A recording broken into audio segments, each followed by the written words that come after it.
Bismillahirrahmanirrahim. This is online class for class 9 Karachi board.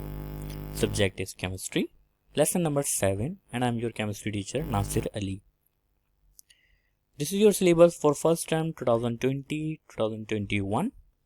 It includes 4 chapters. Chapter 1 Introduction to Chemistry. Chapter 2 Laws of Chemical Combination. Chapter 3 Atomic Structure. And Chapter 4 Periodicity of Elements. Today we are going to learn about a new topic which is Avogadro's number and its numericals. So what is Avogadro's number?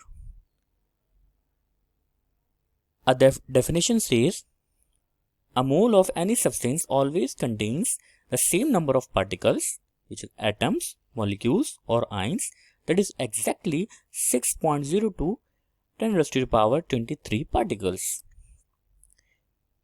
किसी भी चीज का जब एक मोल हमारे पास मौजूद होता है, अब वो कोई एटम हो या कोई मॉलिक्यूल हो, अगर उसका हमारे पास एक मोल 1 मोल मौजूद है, एग्जैक्टली 1 मोल मौजूद है, तो उसके अंदर कितने एटम्स होंगे? फॉर एग्जांपल कार्बन का 1 मोल होता है 12 ग्राम के बराबर। तो एटम तो बहुत टाइनी पार्टिकल है, बहुत छोटी चीज़ होती है जिसको हम आम आँख से नहीं दे सकते। और 12 ग्राम कार्बन अगर हमारे पास मौजूद है तो उसके अंदर कितने एटम्स होंगे? लाखों, करोड़ों, हमें नहीं पता।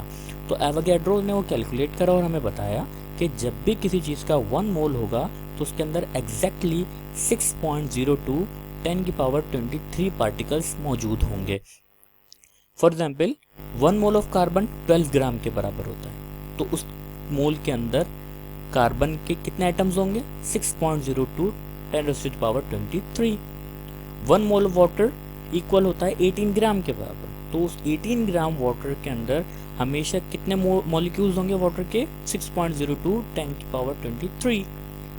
सोडियम क्लोराइड जिसका मॉलिक्यूलर मास होता है 58.5 ग्राम, तो उसके 1 मोल के अंदर कितने मॉलिक्यूल्स होंगे? हमेशा 6.02 10 raised to the power 23।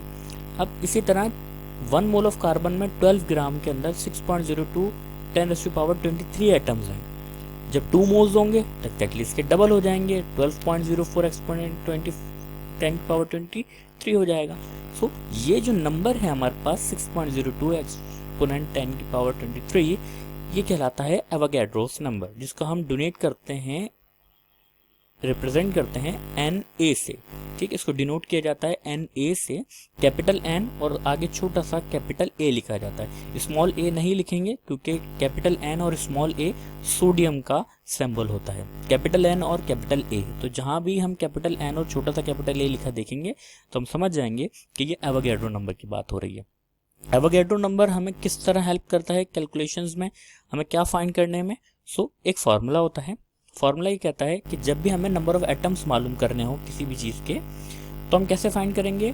Formula है number of atoms equal to mass of substance, जो कि ग्राम में हमें मास गिवन है, मल्टीप्लाई बाय एवोगैड्रो नंबर। देखिए हमने Na लिख दिया, multiply by Avogadro number and divided by atomic mass. और जब हमें मॉलिक्यूल फाइंड करने होंगे सेम फार्मूला रहेगा, मास of substance multiply by Avogadro number divided bye molecular mass. Atoms find करने के लिए एटॉमिक मास, मॉलिक्यूल्स फाइंड करने के लिए molecular mass. Let's start with an example. Calculate the number of atoms in 9 gram of aluminium. हमें atoms find करने हैं aluminium के, अगर हमारे पास 9 ग्राम एल्यूमिनियम मौजूद है।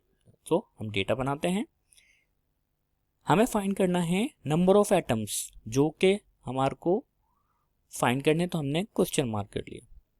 एंड गिवन मास हमें कितना है? 9 ग्राम, वो हमने लिख लिया। एल्यूमिनियम का एटॉमिक मास हमें पता है कितना होता है? 27।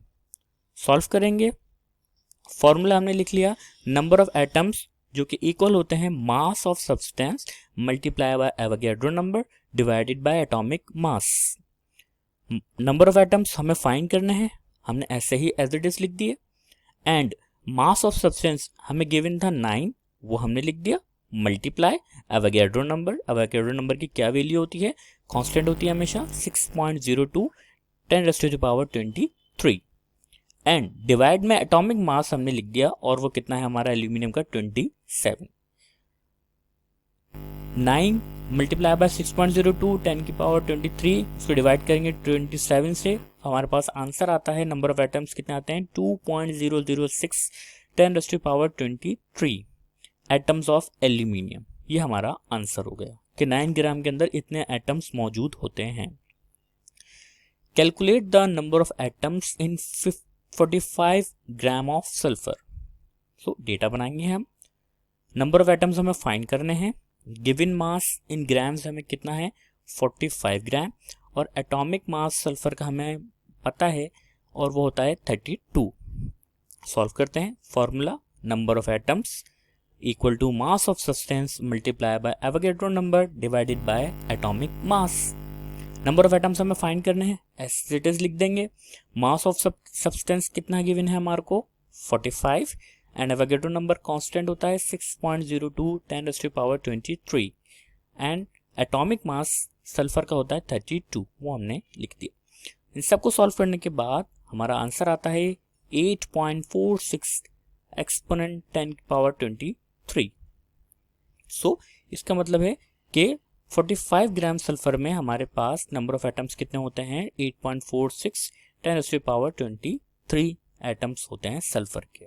बिल्कुल इसी तरह डिफरेंट न्यूमेरिकल सॉल्व करने की प्रैक्टिस करें, सेम ये फॉर्मूला यूज होता है एटम्स फाइंड करने के लिए। नेक्स्ट लेसन में हम मॉलिक्यूल को फाइंड करने के लिए उसका फॉर्मूला यूटिलाइज करेंगे। Thank you so much, stay home, stay safe, Allah Hafiz.